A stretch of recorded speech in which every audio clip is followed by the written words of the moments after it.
YSR Congress party అధికారంలోకి వచ్చిన వెంటనే బద్వేలు మున్సిపాలిటీ అభివృద్ధికి 200 కోట్ల నిధులు మంజూరు చేసి బద్వేలు పట్టణాన్ని సుందరీకరణంగా తీర్చిదిద్దుతామని వైఎస్ఆర్సీపీ మాజీ ఎంపీ అవినాష్ రెడ్డి పేర్కొన్నారు.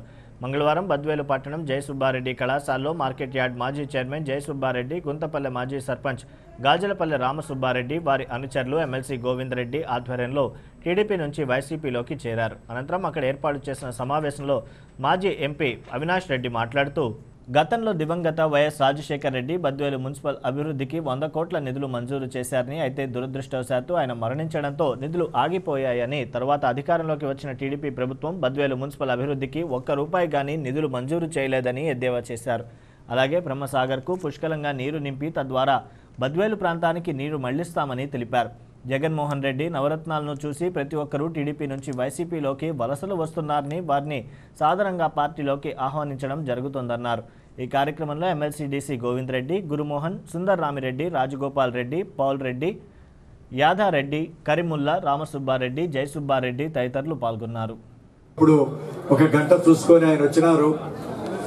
సార్, నిజానికి డాక్టర్ జయసుబ్బారెడ్డి గారు కానీ, షరీఫ్ గారు కానీ, రామసుబ్బారెడ్డి గారు కానీ 2004-03 ముందు అంటే ఒక చాలా బలహీనమైనటువంటి పెద్ద దిక్కుగా మాకు బద్వేల్లో రోజు వాళ్ళ ఇంటి దగ్గర కూర్చోవడం. మేము ఆయన నిజానికి ఒక రాజకీయ గురువు అని చెప్పాలి. జయసుబ్బారెడ్డి గారు అందరూ కూడా చాలా విషయాలు కూడా చెప్పేవారు. బూతులు కాపాడుకోవడం ఎట్లా కాపాడుకోవాలన్నా ముందు 20-26 బూతులు మేము రక్షించుకోవాలి, వచ్చిన ఓట్లు వేసుకోవాలనే పరిస్థితి నుంచి ఎదగడానికి మరి గురుమోహన్ వాళ్ళందరూ కూడా చాలా బలంగా ఉన్నారు. ఇప్పుడు పోల్రెడ్డి వాళ్ళ గ్రామాల్లో బాగా ఉండేది పార్టీ, ఎందుకంటే కొన్ని గ్రామాల్లో చాలా ఇబ్బందికరమైన పరిస్థితులు ఉండేటి. సో అలాంటి పరిస్థితుల్లో ఈ పార్టీని ముందుకు తీసుకుపోవడానికి పెద్ద ఎత్తున నాకు జయసుబ్బారెడ్డి గారు మార్గదర్శకులు. సరే, కాలక్రమేణా మేము 2009 తర్వాత మళ్ళీ వారు కొన్ని కారణాల వల్ల కొంచెం దూరం అయినప్పటికీ కూడా ఎప్పుడు కూడా అభిమానంగా ఎక్కడొచ్చినా కూడా మేము ఎక్కడ పెళ్లిళ్ళు కానీ మిగతా విషయాల్లో ఎక్కడున్నా కూడా చాలా ఆదరంగా మాట్లాడేవాడు, అభిమానించేవారు ఆయన.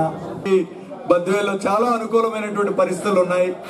నిన్న మేము కలిసిపాడు పోయినాం, ఎక్కడికి పోయినా కూడా పెద్ద మన వైఎస్ఆర్ కాంగ్రెస్ పార్టీలో చేరుతున్నటువంటి పెద్దలు, సీనియర్ నాయకులు, ఇందాకే గోవిందరెడ్డి గారు చెప్పినట్టుగా తన రాజకీయ గురువు, తనకు పెద్ద దిక్కుగా అప్పట్లో ఉన్నటువంటి డాక్టర్ జయసుబ్బారెడ్డి గారిని, షరీఫ్ అన్నను, అదేవిధంగా షరీఫ్ అన్నను, మన రామ్ సుబ్బారెడ్డి అన్నను, నరసింహారావు అన్నను, చేరుతున్నటువంటి సోదరులందరికీ, చేరుతున్నటువంటి ప్రతి ఒక్కరికి కూడా మనస్ఫూర్తిగా నమస్సుమాంజలి తెలియజేస్తా ఉన్నా.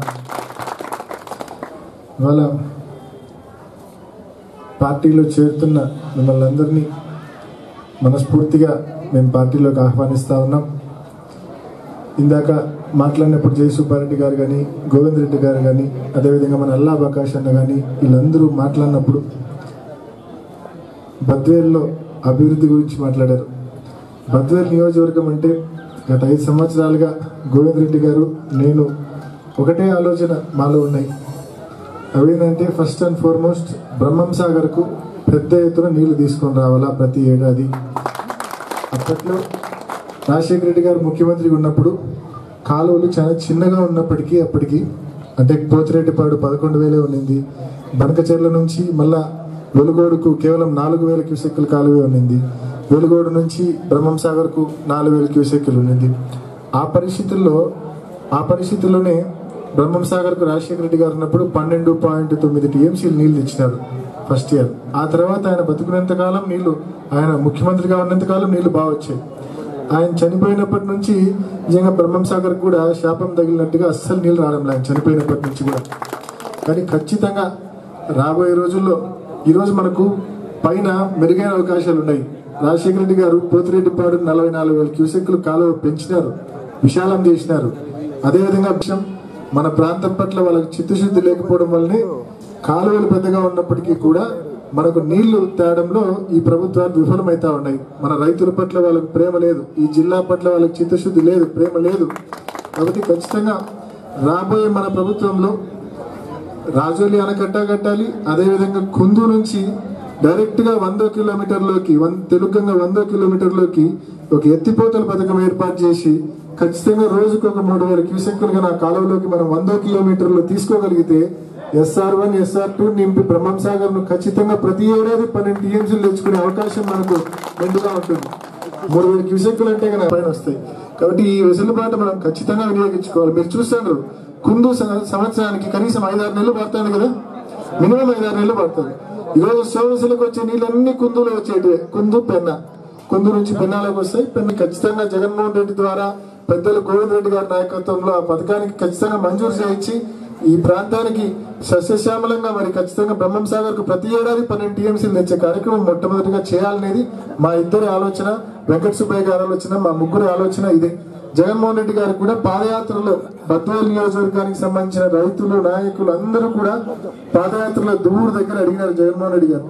అన్ని రకాలుగా బద్వేలు అభివృద్ధితో పాటు మరి పార్టీకి ఈరోజు అండదండగా నిలబడుతున్న మరి నాయకులు కార్యకర్తలు అందరి అభివృద్ధి ధ్యేయంగా ఖచ్చితంగా కూడా పనిచేస్తామనే విషయాన్ని మీ అందరికీ మనవి చేస్తూ మరొకసారి ఈరోజు పార్టీలో చేరినటువంటి మరి పెద్దలు డాక్టర్ జయసుబ్బారెడ్డి గారిని, అదేవిధంగా మన షరీఫ్ అన్నను, అదేవిధంగా మన రామ్ సుబ్బారెడ్డిను, నరసింహారావు అన్నను ఈ కార్యక్రమంలో ఇవాళ పార్టీలో చేరిన ప్రతి సోదరుని స్నేహితుని మనస్ఫూర్తిగా పార్టీలోకి ఆహ్వానిస్తూ నాయకులు వీళ్ళందరినీ కూడా ఇవాళ చేరిన వాళ్ళందరినీ బాగా కలుపుకొని పార్టీని మరింత పటిష్టం చేసి రాబోయే రోజుల్లో తిరుగులేని ఆధిక్యతను బద్వేలు నియోజకవర్గం నుంచి వైఎస్ఆర్సీపీకి తీసుకొని రమ్మని ప్రతి కార్యకర్తను ప్రతి నాయకుని